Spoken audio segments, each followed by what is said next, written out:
So you guys might have heard of Novak Djokovic, the international tennis star. He was arrested, detained, and they revoked his visa when he tried entering Australia to participate in the Australian Open. Now, I don't want to focus on him. I want to focus on how Australia treats refugees. And you're going to understand in a second why these two things are related. So he tried entering Australia on January 5th, and they had given him a COVID-19 vaccine exemption. So he's not vaccinated, and they said it's okay because he had just caught COVID recently, and he'd taken a test, and he's coming to participate in the Open. So they gave him an exemption, but once he got to Australia and he tried entering the country, they detained him and they revoked the visa. And there was, there was a whole court battle. So it went also to the federal court, and then it was live streamed on YouTube. You had 80,000 people watching. But when they detained him, this is the important part. They took him and put him in the Park Hotel Detention Center. So that's exactly what it sounds like. It's a hotel in Melbourne, Australia, that's been transformed into a detention center for refugees. So the conditions in this hotel, and not just the hotel, but the conditions that these refugees have been subjected to are absolutely horrifying.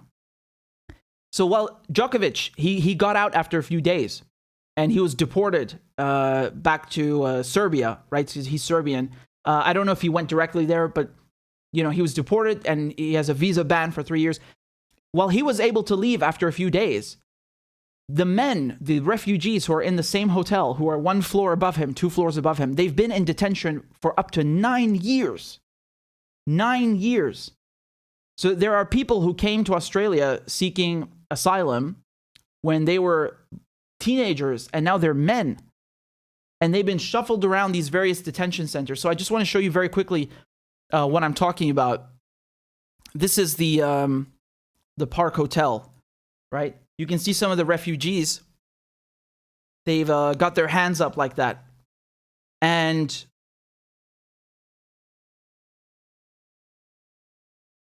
there's various pictures of it. It's so dystopian, right? It's like right in the middle of the city, and it's these guys are not allowed to leave. The windows are sealed shut. They can't open the windows for fresh air. They can't get any sunlight. And there was a COVID outbreak back in late 2021. Half of the people in the hotel got it. So out of 46, I think it was 46 refugees, half of them got the virus. And just listen to one of them. Here he is on talking about the conditions that they're in. Listen to this. I'm feeling unwell. I have chest pain and running nose, headache, and whole body is aching. We don't want to die in this situation with COVID. Refugee Mohammed Mia is one of dozens sick with COVID inside Melbourne's Park Hotel, which is being used as an immigration detention centre. Right, so the COVID outbreak is one part of it. Let me show you another thing, the kind of food that they're serving them. And sorry, this is going to disgust you. If your stomach doesn't handle these kinds of things, insects, look away. This is the exact same guy I just showed you, Mohammed Joy Mia, one of the refugees. He posted on Twitter how they got maggots in the food in this hotel. I mean, that is just vile, honestly. He said, food with maggots, it was delivered at 5:30 p.m. As evening meal at Park Prison for 34 men. Even the guards agreed that it was not edible and took it away. Now the men have no dinner. Detained for 2 years now in rooms on level 2. He posted this December 27th, so just last month. Let me explain the situation to you. Why are these men in a hotel? The Australians, they brought some of their the refugees to this hotel to give them medical treatment. But you need to understand something. This hotel is in Melbourne. Where were these men before they came to the hotel? You think they were in Australia? They were not in Australia. Since Tony Abbott was the Prime Minister in Australia, they launched a campaign to stop refugees from coming to Australia. And their campaign was to punish them. If you came to Australia by boat, they would put you in an offshore detention center. So one of the most famous offshore detention centers that Australia uses is in Nauru. Let me show you where Nauru is, just so you can get an idea. It's 4,000 kilometers away from Australia. It's in the middle of the Pacific Ocean, in the middle of nowhere. It's its own country. Nauru is a country. Okay, it's a tiny little island nation. And if you zoom all the way in, you're going to find the, there you go, the Nauru Australian Immigration Detention Center.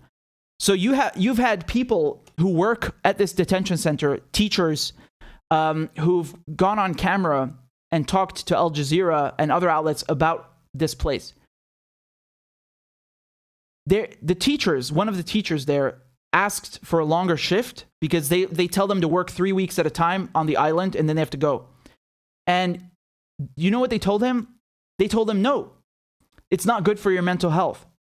So they're telling the teacher that it's bad for your mental health to stay on this island for more than 3-4 weeks at a time.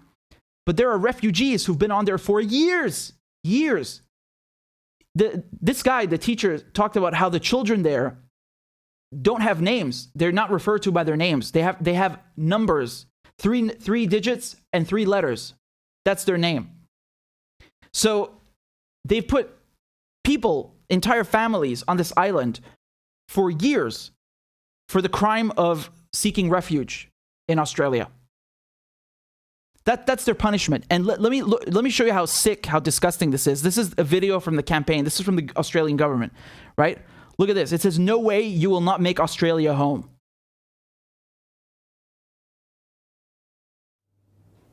The Australian government has introduced the toughest border protection measures ever.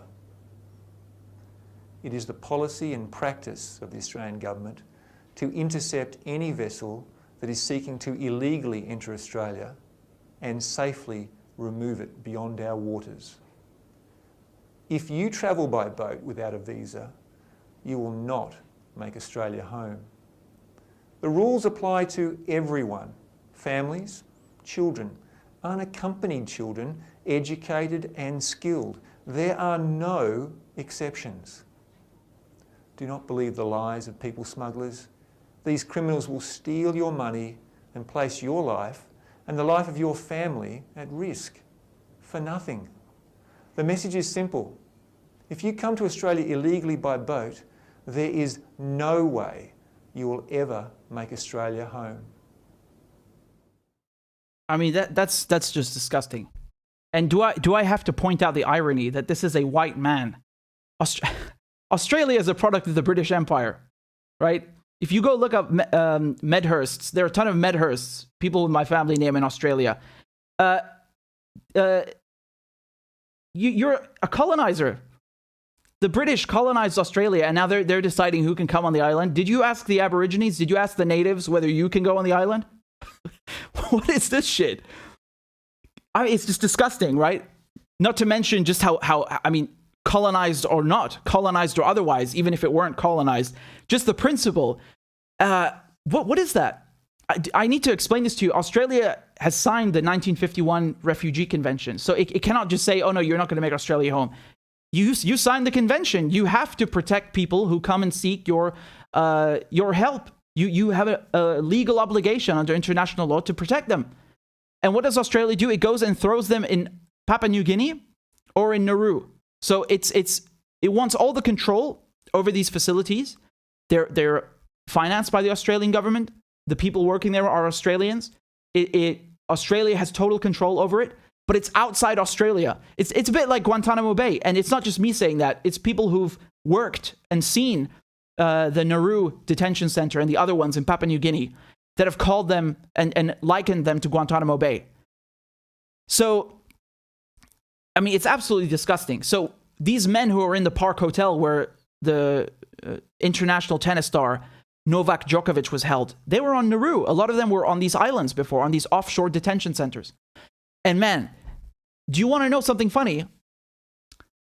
Guess how much money these offshore detention centers make? Oh yeah, there's money involved. You betcha there's money involved. So just in the last 5 years, the company that runs the Nauru detention center has made $1.8 billion. $1.8 billion. Every single day, listen to this. Every single day, it costs $11,000 to detain one refugee. $11,000. You could stay at the Ritz-Carlton for that money. You could stay at 2 hotels for that money. Where's this money going? Why are the refugees living in such abysmal conditions when you're spending $11,000 a day on them? No, there's something not right here. There's something not right. And I don't care if money is being made or not. That's not the issue here. It's the principle that you cannot. I mean, this is inhumane. These people are refugees. They're not criminals, and they're basically putting them on what is like a penal colony. You know, they're throwing them in an island on the Pacific. I mean, this is inhumane. And some of the people who are in the Park Hotel, you know, Novak Djokovic, he's lucky. He got to leave after a few days, but these guys have been in the system for years. So I interviewed one of the refugees, and I'm going to post the interview on the channel soon. He came to Australia when he was 15. He's 24 now. Can you imagine that? He was 15 when he came to Australia seeking asylum, and now he's 24, and he hasn't been free since. He's still in detention. He's shuffled around these various facilities. He was in Nauru on this island. He's in the Park Hotel right now.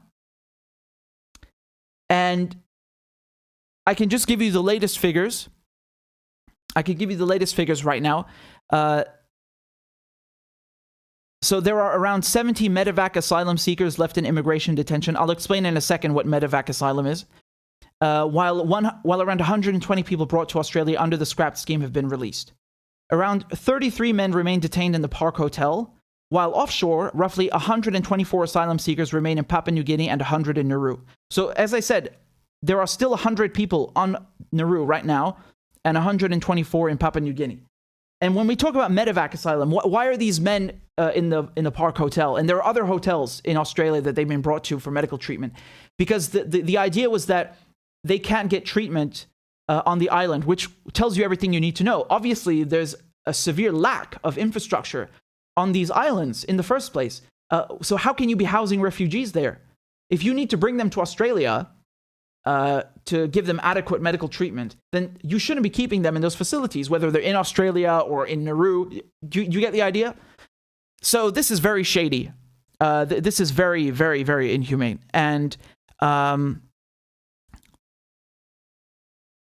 want to just play you a quick clip from a Australian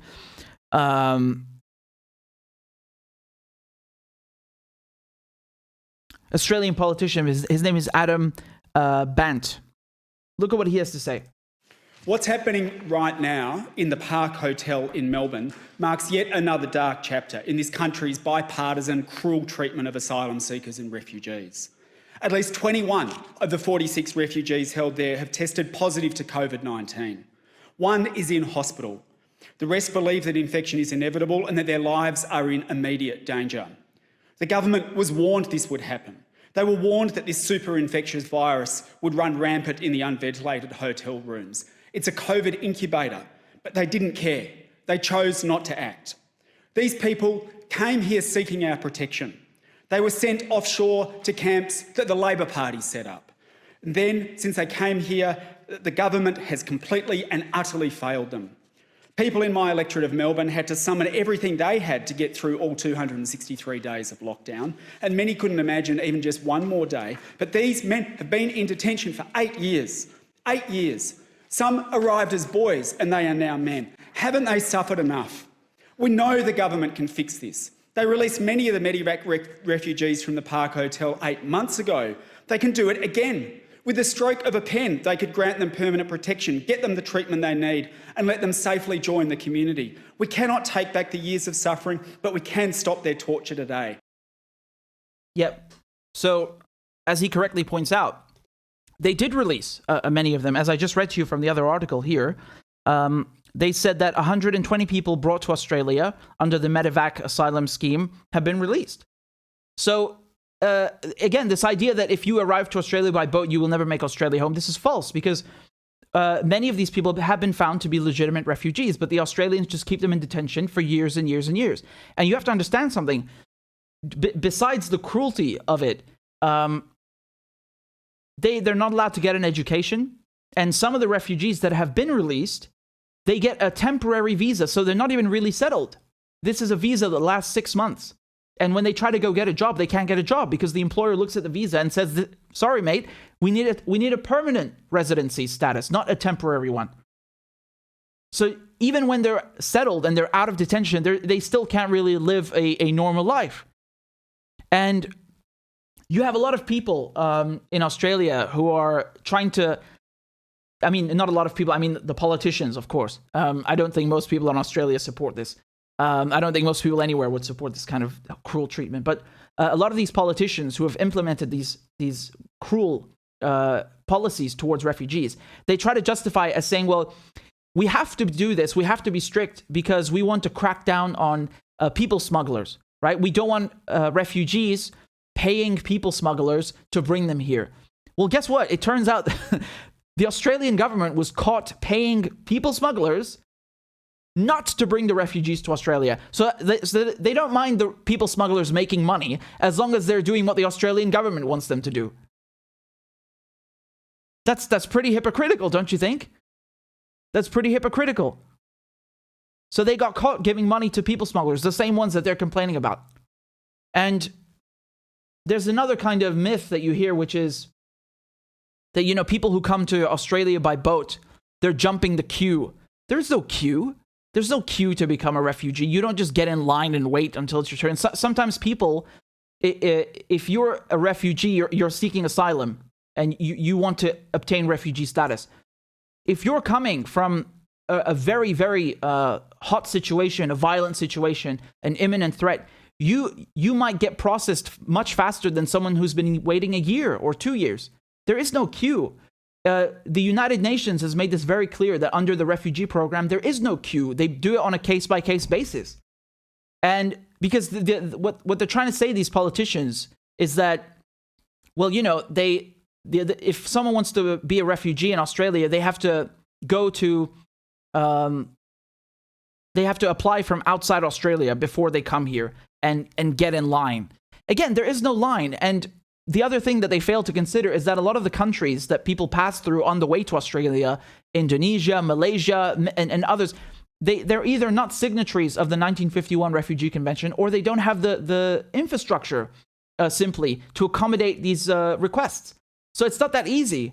And it's very, you know, it's very funny how they just assume every single refugee has the luxury of staying in a third country and the time of doing that. You know, refugees are fleeing war. They're fleeing terrible conditions. So, you know, this whole thing that a refugee must stop in the first safe country is a myth. This is repeated a lot by right-wing politicians. This is not a thing.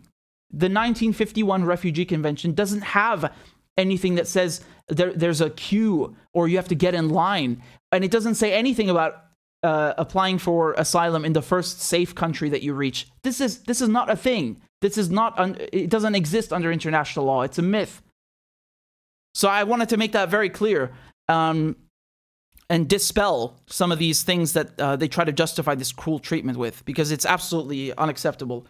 And it's fake. It's not real. They make up these things to justify this kind of treatment. It's unacceptable. It's very, very cruel. And, you know, man, the stories of some of these guys, I mean, they come to Australia thinking that they're going to be treated fairly and well, and then they end up spending 9 years in detention, 8 years in detention. Jesus. They treat them like criminals. You shouldn't be treated like a criminal. And again, I'm just going to point out the irony here that, you know, Australia is a British colonial project. Everyone who's there is, you know, has come to Australia, I'm pretty sure, without the permission of the natives, of the Aborigines. Did you ask them if you can come and make Australia home? You know, it's again this whole attitude of like, I got mine, screw you. I'm okay now, so screw everyone else. Right? It's very similar when I think of like Priti Patel, the UK Home Secretary, right? Like she admitted that her own parents wouldn't have been able to come to the UK under her own immigration laws, right? So and then she's basically a child of immigrants, which is fine. There's nothing wrong with that. But then she's turning around now and making it harder for other people to emigrate to the UK, just like her parents did, just like her family did. And this is such a nasty attitude. You know, again, it's like, screw you, I got mine. I'm okay now. That's not okay at all. You know, if I'm just going to finish by saying, if Australians were being treated like this, there would be an uproar. You know, if Australians were being held for 8 years in a cage somewhere because they applied for refugee status or asylum, I'm pretty sure the Australian government wouldn't take kindly, unless you're Julian Assange. You know, it's a double standard, isn't it?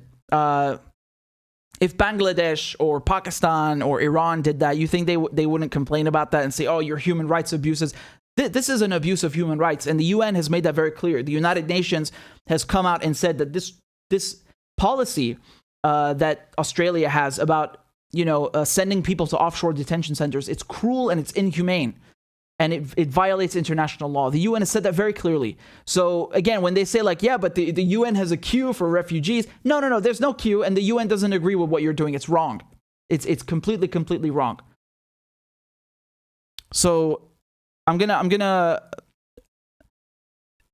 post the interview I did with one of the refugees who's in the hotel. And again, just to be clear, like, these are guys who they've been declared refugees by the Australian government. Like, the Australian government has analyzed their case and certified that they are in genuine need of asylum, and they've been given refugee status. So why are they still in prison? You know, why are they still being detained 2 years later, 3 years later? What is that? And even if they weren't given refugee status, like, just because you're an asylum seeker and you're waiting for your application doesn't mean you should be sent to an offshore detention center like some penal colony. That's so savage. Australia is so huge. It's absolutely enormous. Most of the land isn't even, you know, they're not even using it. And they're spending $11,000 a day. I told you that, per person, right? I told you that there's around 100 people left on Nauru, in the detention facility on Nauru. Do you know what's happened now? Like, let me show you how much money they got. The facility, right? So this is from The Guardian, and this was published just last week, January 23rd. Take a look at this. So they say here that the Nauru offshore regime to cost Australian taxpayers nearly $220 million over the next 6 months. And that's for 107 people. So just to keep 107 asylum seekers on an island, Australians have to pay $220 million? What? Someone is screwing you out of a lot of money. I mean, meaning the taxpayer. So there's something fishy going on here. There's a lot of swindling. If the refugees, the asylum seekers, were being kept in good conditions, at least you would know where the money went. But they're being, you know, they're having their human rights violated and treated like criminals. So that money's going somewhere. It's lining someone's pockets. Don't be stupid. Come on, don't kid yourself. And, you know, when it comes to Djokovic, it's kind of disgusting because a lot of the newspapers, journalists who wanted to cover what happened to him, because again, he's an international tennis star. Again, I'm not attacking him or anything, but I'm talking about the press. They talk to these refugees just to ask them about Djokovic. They don't give a crap about how the refugees are doing, what the conditions are like. They just use them. They exploited them because they're in the same hotel just to talk about the tennis star. And again, that's not the tennis star's fault. It's the media's fault. It just shows you how, like, they just care about selling stories and clicks. It's just nasty, you know? I don't care at all. I mean, again, no disrespect to him. I don't know anything about him. I'm not a tennis. I don't know anything about tennis. But no disrespect to him. But I'm more interested in the refugees and in their story. And I guess that's a silver lining to him having been detained. Again, I'm not talking about whether that was good or bad. I have no clue. I'm not talking about that. I'm talking about the fact that him being detained and sent to this center has it's shone a light now. It's brought attention to the plight of the refugees, and that is the silver lining, as small as it may be, because a lot of people don't know about this. And this has been going on for years and years and years and years, right? So it's very important. It's very important. And even me, I'm going to be honest with you, I didn't know about this. I knew that Australia was very harsh, but I didn't know it to this degree. So I'm, even for me to know about this now and to have understood it and talk to the refugees, now I can tell you about it. And I'm sure there are many others also who are doing the work as well. So that's the silver lining, I guess, from the story. And, you know, he's lucky. He gets to go home. He got to go home after a few days. These guys don't. You know, and they're still in there. So we have to raise awareness on their behalf. And again, I'm just really disgusted by this whole mentality. Like, you know, no, you will not make Australia home. You know, they treat refugees and asylum seekers like dirt, and they always complain about refugees coming to their shores. You know, you hear this all the time from right-wing people in the UK or even in the US, in all over the place. They're like, oh, these refugees are invading us. Motherfucker, Australia is the one that invaded Afghanistan, okay? The US and UK invaded Afghanistan, and now you're mad because people are coming from Afghanistan to seek asylum after you fucked up their country? How fucking dare you? Do you have no common sense? Do you have no shame? All these right-wing, you know, this xenophobia where they talk about refugees like they're vermin or something, like they're not even humans. It's interesting, right? Because they're against the refugees seeking asylum, but they're not against the wars that create the refugees. Fucking hypocrites, man. Really, they're so disgusting. For centuries and centuries and centuries and centuries, hundreds of years, the British and the French and the Portuguese and the Belgians, and they've all invaded the shores of native people in India, in South America, in Australia, in Asia, in Africa, and stolen their people, enslaved them, and stolen their resources, and killed them, and occupied them. And then they have the fucking stones to whine about a few refugees. The US and UK don't even take any refugees. They barely take anyone. And they act like it's always putting so much strain on us. Yeah, maybe you shouldn't spend all that money buying fucking bombs to kill people, you piece of shit. You destroy these countries and have the fucking stones to whine about the refugees that you created. How disgusting. How fucking disgusting, honestly. That is so nasty.